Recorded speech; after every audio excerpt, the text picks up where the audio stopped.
Welcome to NTV business. నేను మీ లిఖిత Murali. Real estate రంగంలో sensation సృష్టిస్తున్నటువంటి 22A section గురించి మనతో క్లియర్గా ఎక్స్ప్లెయిన్ చేయడానికి మనతో పాటు ఉన్నారు రియల్టర్ ఆక్సిజన్ ఫౌండర్ అలాగే సిఇఓ డాక్టర్ నంది రామేశ్వరరావు గారు. వారితో మాట్లాడదాం. Hello sir. ఈ రియల్ ఎస్టేట్ రంగంలో ఇప్పుడు ఎక్కడ చూసినా ఒక సెన్సేషన్ నడుస్తుంది. ఏంటంటే 22A సెక్షన్ గురించి ప్రాబిటెడ్ ల్యాండ్స్ వాటిపైన కూడా ఇప్పుడు నిషేధం విధించేశారు. మరి ఆల్రెడీ కొనుక్కున్న వాళ్ళ పరిస్థితి ఏంటి? అదంతా కూడా ఎక్స్‌ప్లెయిన్ చేయండి సార్. తూర్పు తిరిగి దండం పెట్టాలి. ఏం చేస్తాం? గవర్నమెంట్ పాలసీ తీసుకుంది, మనం ఫాలో కావాలి. Leader okay. చెప్పారు, శిష్యుడు ఫాలో అవ్వాలి. హ్మ్. ఈ 22A అనేది చాలా క్రిటికల్, కాంప్లికేటెడ్ కేసు. ఎందుకంటే ఈ కొత్త ప్రభుత్వం వచ్చిన దగ్గర నుండి రకరకాలుగా రియల్ ఎస్టేట్ మీద ఇంపాక్ట్ బాగా పడుతుంది. హ్మ్. హైడ్రా అన్నారు, అది కొన్ని రోజులు. తర్వాత ల్యాండ్ ప్రెసెస్ పెంచారు, అది కొన్ని రోజులు.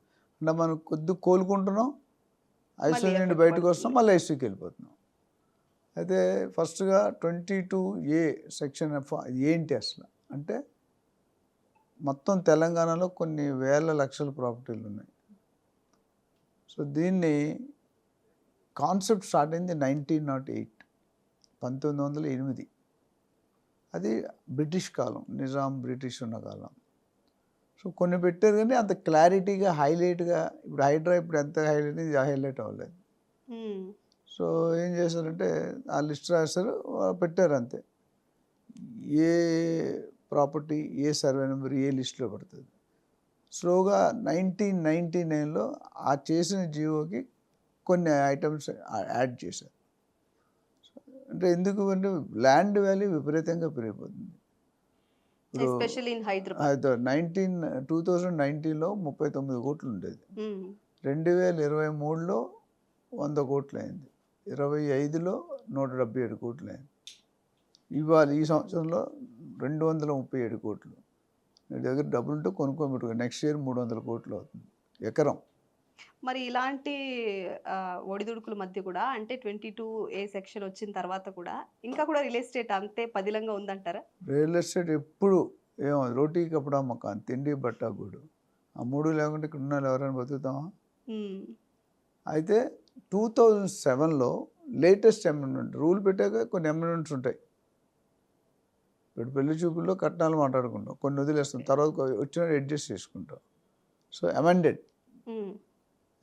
సో ఇక్కడ ఏమైంది, 2007లో అంతకుముందు 91 సెక్షన్స్ ఉండేవి, ఈ 22 అనేది ఒకటి. ఈ రానున్న లాస్ట్ 10-20 ఇయర్స్ అనుభవం బట్టి కొన్ని ఇంక్లూడ్ చేశారు, కొన్ని ఎక్స్క్లూడ్ చేశారు. సర్వే నెంబర్స్ కానీ, హ్మ్. ప్లాట్ నెంబర్స్ కానీ, జోగ్రఫికల్ ఏరియా కానివ్వండి. సో దానివల్ల ఏమైందంటే ఈ 22కి ABCDE 5 ఏమన్నా 5 పెట్టారంటే 22Aలో ఒక టైప్, 22Bలో ఒక టైప్, 22Cలో అలా 5 సెక్షన్ పెట్టారు. సో ముఖ్యంగా ఏలో వాళ్ళు మనం మాట్లాడుతాం. ఏలో అంటే మీరు గత 30, 40, 50 సంవత్సరాల ముందు ఇల్లు కట్టుకొని లోన్ తీసుకొని అప్పుడుకున్న పర్మిషన్లు తీసుకొని మీరు కొనుక్కున్నారు. ఇప్పుడు సబ్ రిజిస్టర్ ఆఫీస్కి ఇన్స్ట్రక్షన్ ఏంటంటే నిషేధిత లిస్ట్ అని ఒకటి తయారు చేశారు. దానిలో కొన్ని వేల ప్రాపర్టీస్, హైదరాబాద్లోనే వేల ప్రాపర్టీస్ ఆ లిస్టులో పరిగణించారు. అంటే ఇప్పుడు మీ నాన్నగారికి ఒక ప్రాపర్టీ ఉంది, నీ కోసం పెట్టారు, నీ పెళ్ళి అవుతుంది, మీ పెళ్లి సంబంధం వచ్చింది, డబ్బులు కావాలి కాబట్టి కట్టడానికి, ఇది అమ్మేద్దామని ఆఫీస్కి వెళ్ళారు. చేయను అన్నాడు, రిజిస్ట్రేషన్ చేయను అన్నాడు. మీది నిషేధిత లిస్టులో ఉంది, సారీ సార్ అని. అది ఉన్నట్టు మనకు తెలియదు. మనం 30 సంవత్సరాలు కొన్నాడు ముందు, నువ్వు పుట్టినప్పుడు మీ డాడీ. అప్పుడు ఇవన్నీ లేవు కదా. అవును. లేకుంటే ఇప్పుడు ఈ లిస్టులో ఉందంటారు సడన్గా. ఎవడైనా కొద్దిగా 60-70 ఉన్నాడు అనుకోండి, 5 కోట్ల ప్రాపర్టీని ఇది కాదంటే అక్కడే పడిపోతుంది. అవును. సేమ్ ఇప్పుడు ఏమైందంటే అమ్ముకునే వాళ్ళు అమ్ముకోలేకపోతున్నారు. ఎందుకంటే సబ్ రిజిస్టర్కి వెళ్తే కొత్త రూల్స్, నీది అసైన్డ్ భూముల్లో పడిపోయింది, ట్రిపుల్ 1 జియోలో పడిపోయింది, కన్జర్వేషన్ జోన్లో పడిపోయింది, వక్ఫ్ బోర్డులో పడిపోయింది, సీలింగ్ ల్యాండ్ యాక్ట్లో పడిపోయింది. ఆ పేర్లు కూడా తెలియదు కొనుక్కున్నాడు. 30 సంవత్సరాలు అంత నాలెడ్జ్ ఎవరికి ఉంది? అవును. ఇప్పుడు సోషల్ మీడియా అంతా వచ్చింది. సో అయితే ఎలాంటి ల్యాండ్స్ అలా? అంటే ఇప్పుడు ఏమైందంటే గవర్నమెంట్ ఏంటంటే హైడ్రా కానీ 22 మంచి ఇంటెన్షన్, హ్మ్. బట్ తెలంగాణ ఇవ్వడం తప్పు కాదు, తెలంగాణ ఇచ్చే విధానం తప్పు అన్నాం. అట్లనే హైడ్రా పెట్టడం తప్పు కాదు, హైడ్రా పెట్టే విధానం తప్పు అంటున్నాం. ఇప్పుడు 20 సడన్గా నువ్వు అదే పేక అన్ని మీద ఇమ్మీడియట్‌గా పేక చేసేస్తున్నారు. మీద ప్రశ్న పెట్టి బతుకుతావా చచ్చిపోతావు అంటే ఏం చెప్తాడు? అదే. రాంగ్ ఆన్సర్ పేలుస్తాడు, ఖతం అయిపోతుంది. సో దాన్ని ఏంటంటే మరి వాళ్ళ పరిస్థితి ఏంటంటే అయోమయం. మతి లేని భర్తకి గతి లేని భార్య ఏదో సామెత ఉంది. మనం రిసీవింగ్ ఎండ్లో ఉన్నాం. నువ్వు రూల్ మేకర్ కాదు. You are not a policy maker. We are consumer, we are end user. పెట్టేసరికి ఏమైందంటే ఆందోళన, అలజడి క్రియేట్ అయింది. అది ఎవడి ప్రాపర్టీ ఉందో ఎవడి ప్రాపర్టీ లేదో తెలియదు. తెలియట్లేదు.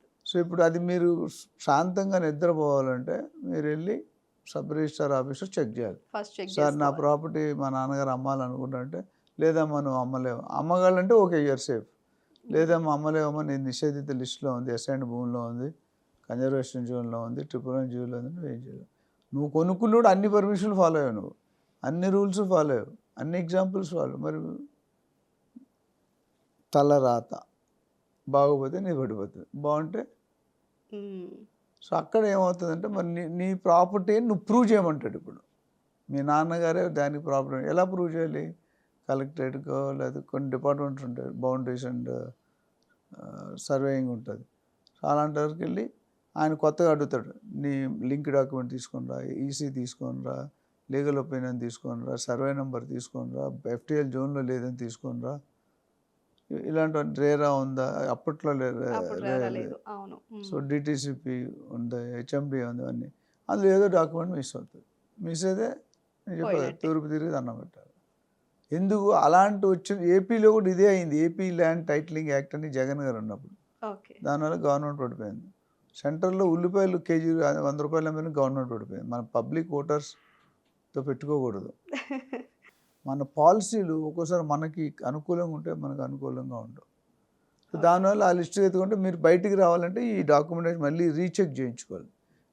సింపుల్ ఎగ్జాంపుల్ చెప్పి క్లోజ్ చేస్తాం. ఇప్పుడు ఒక ప్రైవేట్ పర్సన్కి 80 ఎకరాల భూమి ఉంది, పక్కనే 20 ఎకరాలు ఖాళీగా ఉంది. అది కల్పించుకుంటాడు, ఖాళీగా ఉంది కదా. ఇప్పుడు ఆ భూమిని స్పెసిఫై చేసి డిజిటల్ సర్వే చేసి ఆన్లైన్ డ్రోన్ పెట్టి తీసి క్లారిటీగా తెలుస్తుంది. బౌండరీ పేపర్లో ఒకటి ఉన్నాయి, అక్కడ ఒకటి ఉన్నాయి. ఇప్పుడు అది నాది కాదు, నాది ప్రూవ్ చేయాలంటే ఇద్దరికి కష్టం. అంటే రివర్స్, గవర్నమెంట్ది ఉన్నా ప్రైవేట్, గవర్నమెంట్ది తక్కువ ఉన్నా ప్రైవేట్ది ఎక్కువ ఉన్నా, లేదా ప్రైవేట్ తక్కువ ఉంది గవర్నమెంట్ కలిపేసుకున్నారు. ఇప్పుడు పెద్ద పెద్ద ఉన్నారు కదా సెలబ్రిటీస్, పొలిటికల్, వాళ్ళందరూ ఇప్పుడు హెడ్ ఏంటి అదే కదా. సో దానివల్ల దీని మీద కొద్దిగా ఇది అవుతుంది. సో దాని నుండి అది కొద్దిగా టెన్షన్ ఓరియంటెడ్ జాబ్. ఎందుకంటే ఆ ప్రాపర్టీ నాది అని మళ్ళీ ఎవడైనా రీకన్ఫర్మ్ చెయ్యకపోతే యూఆర్ గాన్. ప్రాబ్లం ఉండదు. మళ్ళీ చేయించడానికి రకరకాల ప్రాసెస్లు ఇవి అవి అన్నీ ఇవ్వాలి. సో అది ఇట్స్ నాట్, అంటే పబ్లిక్కి ఇబ్బందికరమైన విషయం. గవర్నమెంట్ ఏమంటే ప్రైవేట్ వాళ్ళు దాన్ని ఆక్యుపై చేశారంటే మళ్ళీ మేము తిరిగి తీసుకోవడం మా ఒక పాలసీ. గవర్నమెంట్ భూములు సపోజ్ నీది కాదని తేలింది అనుకో, అది బినామీ పేరు వెళ్ళిపోద్ది.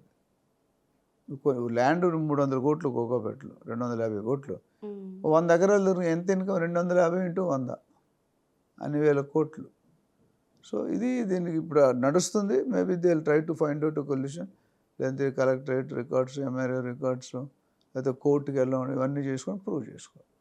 సో దీని మీద ఇంకేమైనా మనకి క్లారిటీ కావాలి, టైం తక్కువ ఉంది కాబట్టి మన నెంబర్ ఆల్రెడీ డిస్ప్లే అవుతుంది. They can call us, we will clarify. Okay, thank you sir.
Welcome to NTV business. నేను మీ లిఖిత మురళి. హైడ్రా తెలంగాణ మొత్తం మీద ఒకప్పుడు సంచలనం సృష్టించింది. ఆ తర్వాత మళ్ళీ కాస్త గ్యాప్ ఇచ్చింది. ఇప్పుడు మళ్ళీ అదే చర్చ జరుగుతోంది మొత్తం తెలంగాణ మొత్తం మీద.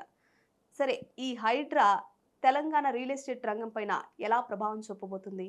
ఇదంతా కూడా మనకి తెలియజేయడానికి మనతో పాటు ఉన్నారు రియల్టర్ ఆక్సిజన్ ఫౌండర్, అలాగే సిఇఓ డాక్టర్ నంది రామేశ్వరరావు గారు. వారితో మాట్లాడదాం. ఎక్కడి నుంచి మొత్తం ఇంట్రడక్షన్ చెప్పనా?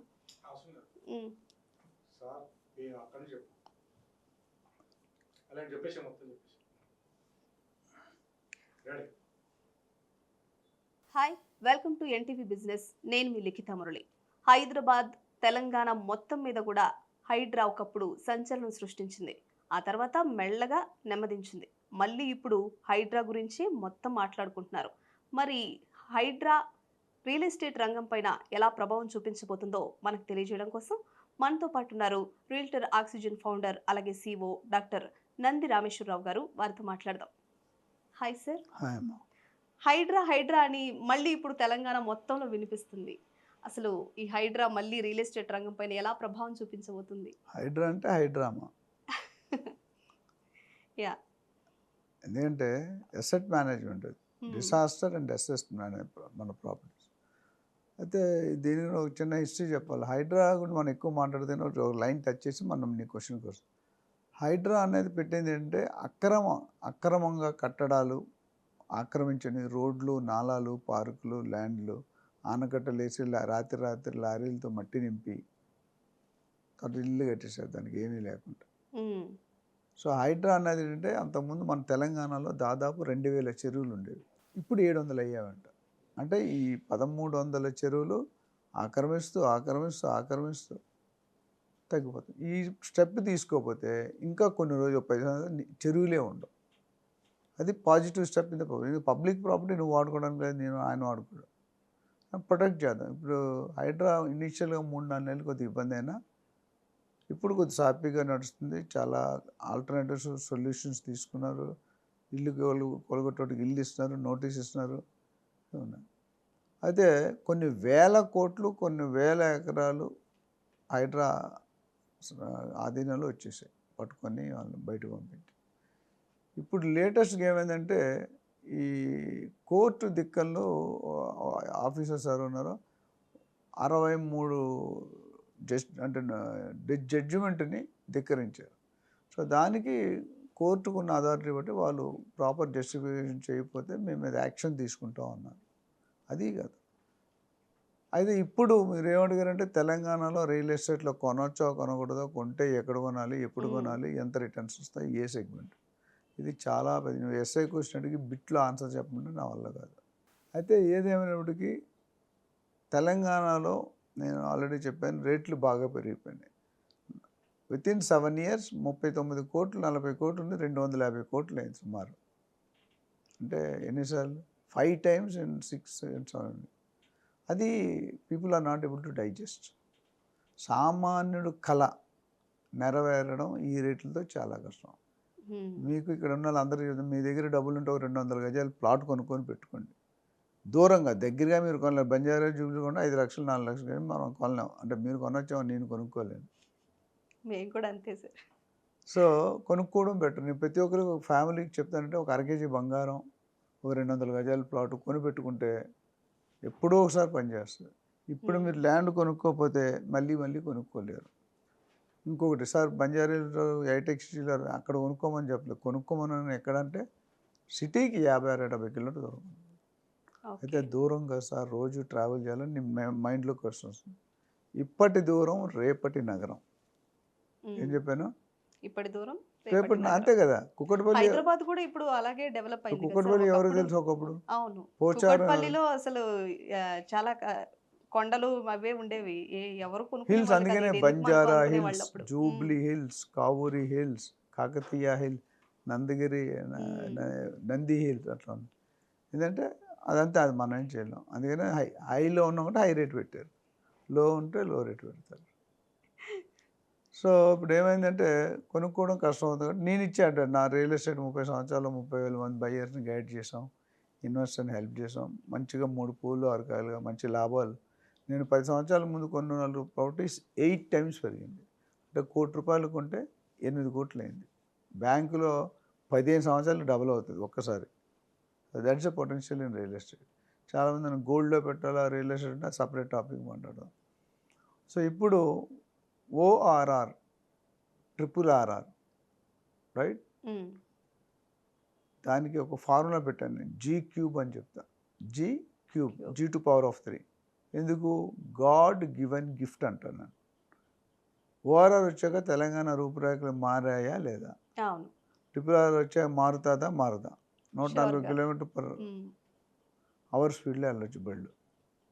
సో కొనుక్కునేవాడికి ఏం కావాలంటే మేము జనరల్ అడ్వైజ్ ఇచ్చేటప్పుడు safety, security, builder reputation, good amenities, delivery period, last and fine appreciation.